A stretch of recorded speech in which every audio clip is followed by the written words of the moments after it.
This video is intended to cover what is required to set up a production-only planet for doing level 2 and higher PI. For this example, we're going to be producing nanites, which will be used in making the nanopaste repair gel. So first thing we want to do is look at what the requirements are for making the nanites. So the nanites require bacteria and reactive metals. Bacteria and reactive metals are level 1 products that were made from items that were harvested off of other planets. Bacteria is sourced from microorganisms, and reactive metals are produced from base metals. So what we're going to want to do is make sure we grab a batch of each of these to put into our ship, and then we'll also need to set up you need a command center to set up a planet for that. So let's go to our inventory. And you'll see that I've already got some reactive metals and bacteria ready. So I'm going to grab about 80,000 of each one of these, because that's going to be about 50% of my cargo space, and it's going to be plenty for our immediate needs and then some. Also, I've got a barren command center here. When you're setting up a production-only planet, you are going to want to do that on usually on a barren planet. One, because the resources off it are not as valuable typically. But it also they tend to be smaller planets. When you are doing production of any kind on things like, say, gas planets, they are very, very large. And so when you set up a link, even though on the screen it may look like the same distance that you did on a different planet, the actual length of the link is considerably longer and your power consumption goes higher. So because we want to maximize the use of our power for the actual construction modules and not links, we want to do that typically on a barren planet. That's not to say it's the only way to do it, but it is usually the most efficient way to do it. There also tends to be a high number of barren planets available, and so it's a good option for doing that. So we are going to undock and go to a barren planet, and then we will resume the video. Okay, so we have arrived at our barren planet, actually warped directly to the customs office.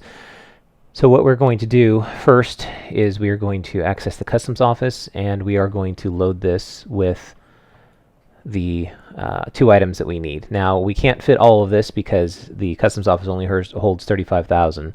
So we're going to do approximately 40,000 of each, which should more or less fill this up. Pretty close. Got a little bit more. We can do a little bit more here.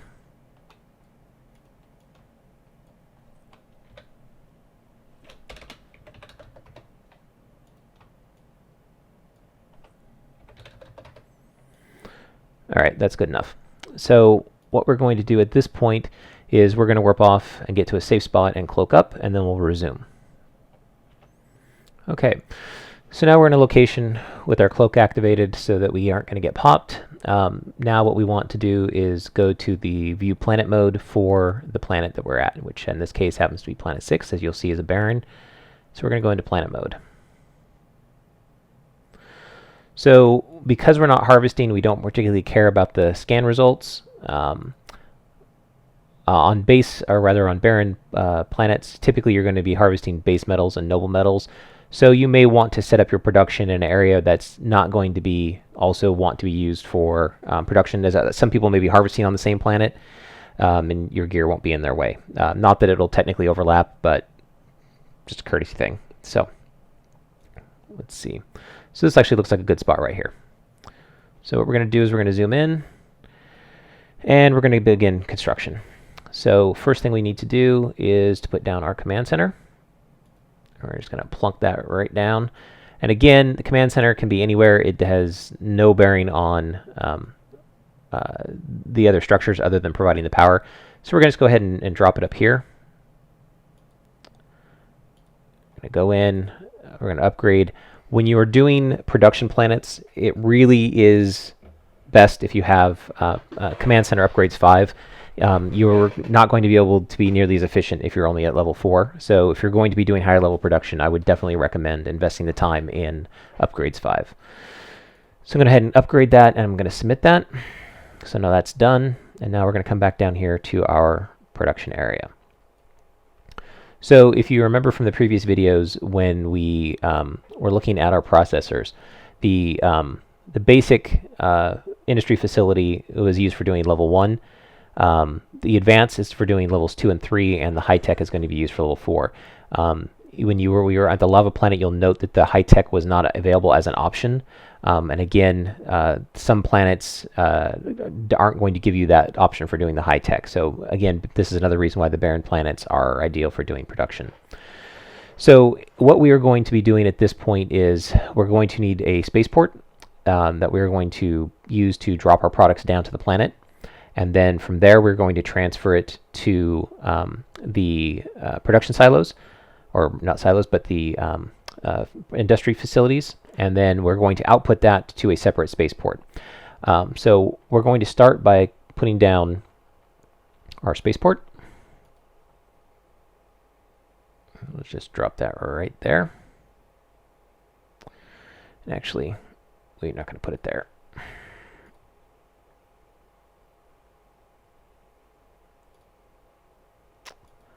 Let's put it right here. Not that it really matters, but I'm just being OCD. All right, so now go ahead and submit that.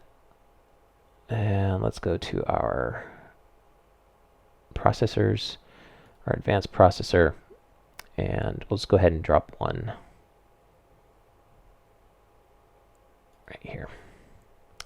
So when we look at this, you'll see that we have a different set of things that are available to make, and one of them is the nanites we want to make. And there's quite a range of options here. So again, these are going to be your level 2 and level 3 production items. So for example, the nanites are a level 2 production, and then something like robotics is a level 3 production. Let's go up here and select our nanites. Actually, you don't even need to bother doing that right now, but it doesn't matter. So I'm going to go through and pause the video and set up a bunch of other factories and link them, and then we will come back and look at what we have set up. Okay, so at this point I've put down my 2 spaceports and 22 factories.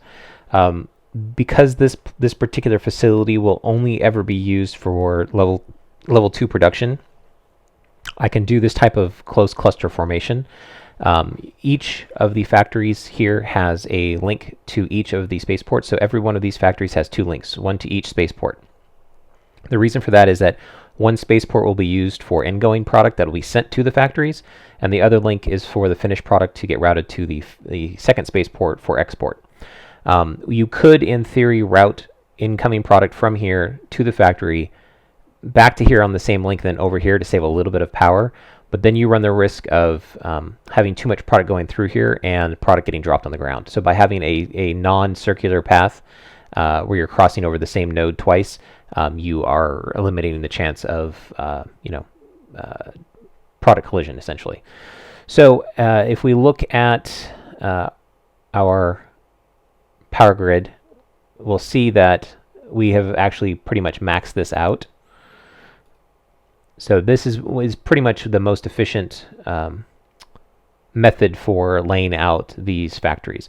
So one thing that we do want to do, just because of how tight this is and how many links there are, we do want to click on each one of the spaceports, check the links, and count all of the links, and make sure that there are no duplicate IDs here, because there's a chance that you might have run the 2 links to the same location on accident.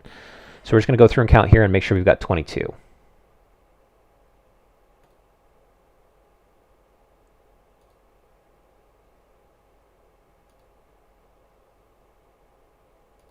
Okay, and there's 22. Now we want to check the other one. Okay, again, we're looking for duplicates to make sure that we didn't double up on accident. And then again, we're going to go through and count them.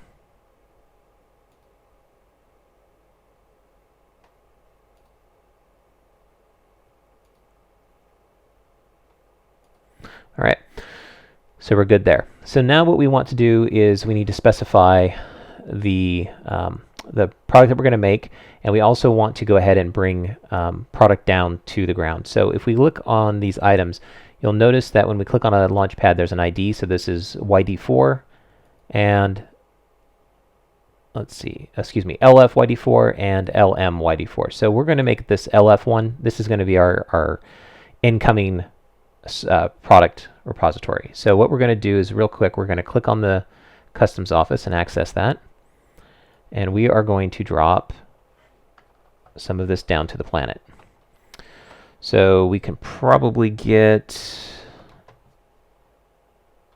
around 10,000 of each one of these, maybe a little bit more.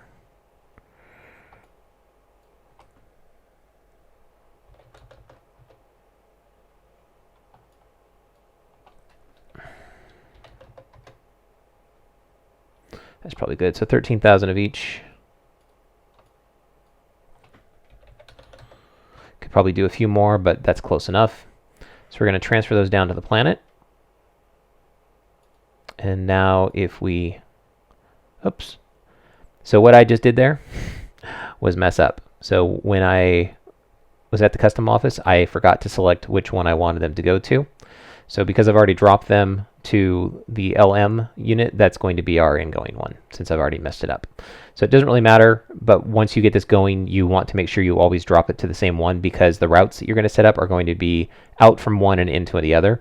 So if you drop your ingoing product into the wrong one, it's not going to route to the factories properly. So since it is here, what we're going to do now is set up the factories. So we are going to go in, we're going to pick what we want to make for each one of these, which is going to be nanites. We double click on the route, and then we select the spaceport that we do not have our product in. So this is going to be our export spaceport.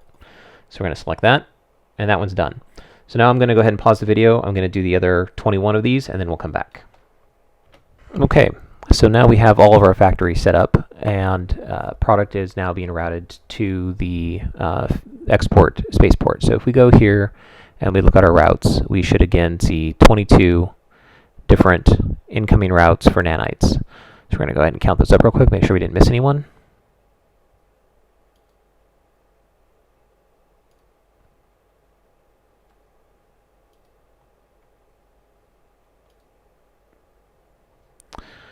And unless I miscounted, I think I see 23 there, so let's double check that.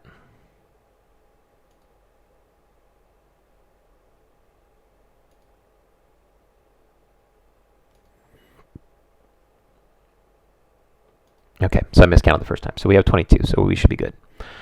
Okay, so now what we have to do is we've set up our factories, we've defined the product, and we've routed the outbound product. So the next step is to create routes for the source product to go to the factories. Now, one of the great things about production planets is that once you have this set up, you never have to tear it down and you never have to rebuild it. If you ever wanted to build a different product, all you do is go to the factory, change the item you want to make, and then you have to redo your routes. So beyond that, though, the actual construction doesn't go away, and so you don't have those construction costs again. It's just the time it takes to reconfigure it for a different product. So now what we're going to do is we're going to go in here. We're going to look at our products. We're going to select our source material. We're going to create a route. Select the factory. So I'm going to do all the bacteria first, and then I'm going to do the reactive metals. So I'm going to go ahead and start working on this, and then we will resume. All right, so we're doing our last bacteria. Double click, and done. Now, one thing that's handy is that you'll notice there's 2 ingoing materials for each one of these factories, and as I have set up the bacteria to each one half of it has turned, the outer ring has turned this dark orange, which tells me that half the product is being routed to it. So it's a really easy way to indicate whether you have set up your routes for that particular product. So if we go back to the spaceport with the product, you'll also note that the bacteria has actually already routed to that factory. So the amount that is in here is actually depleted, which has freed up some space. So when we get done with all of this and we have everything routed, we'll go ahead and top this off so that we have the maximum amount in there for our production cycle. All right, so now we're going to do the same thing, but with the reactive metals. So just double click. Now you'll notice we have dark orange bars on both sides. So that one is completed. So again, I'm going to go ahead and do these, and then we'll come back. Okay, so at this point, we have routed our bacteria and our metals to all the planets, or rather all the factories, and you'll see that there's the dark orange circles around everything. So at this point, we can now submit this. It is important that you remember to do this, because if you were to leave the screen and you have to come back and redo all of that work, which would be a real pain in the ass. So we're going to go ahead and hit submit on that. And now we'll see that basically this product is waiting for resources. We're just going to double check its routes. Oh, see, this one is actually missing the metal. So we actually want to fix that. So we're going to go here, reactive metals, and we'll go back over here, check its routes. Okay, so it has incoming reactive metals and bacteria, and outgoing nanites. So we're basically just waiting for the product to actually transfer down the links, and then the production on that will start. So if we go to this one, you'll see that these have actually already started because the links were set up correctly already. You'll note the white dot that actually indicates the progress. As the job completes, it'll actually make a ring around to show you the indication. So this one should be starting pretty soon.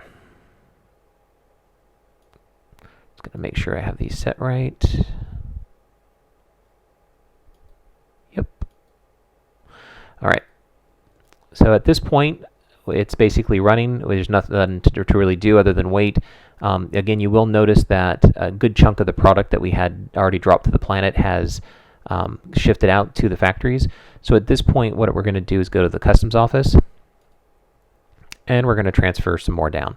Again, it's important to select the ingoing launch pad, which in this case it happens to be LM because I did it wrong the first time. So we can probably do about 2,500.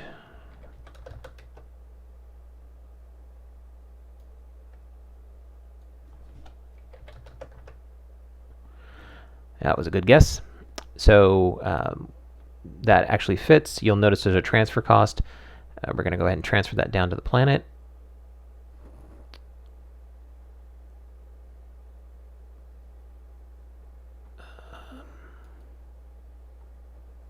Oh, I hadn't, that's why that factory hadn't started. I had set the route, but I hadn't submitted the job. So that's why that factory is just now getting started. So now we have to, because I had to submit that, now I have to redo this transfer. So let me do that real quick.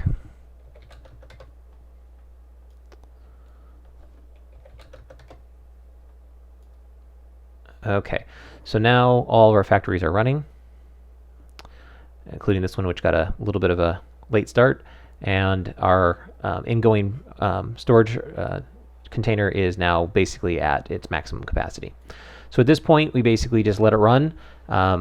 The cycle time on this is 1 hour, so it's going to use a small percentage of the product every hour.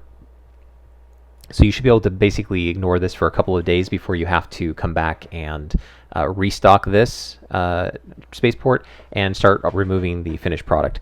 As with the level 1 production, the higher level production actually compresses the product down, so it actually uses up less room. So you can put 10,000 M3 of product in here and you'll end up with less here, so you don't have to worry about overfilling the destination container. If you continue to top this off, you're going to want to make sure you empty this though, so that this doesn't fill up. If this becomes full and you are trying to transfer finished product in, because there's no intermediate storage location, it will basically just essentially fall on the ground and get thrown away. So, so that's the end of the video for level 2 production. Our next video will show you how to set up a level 3 production planet.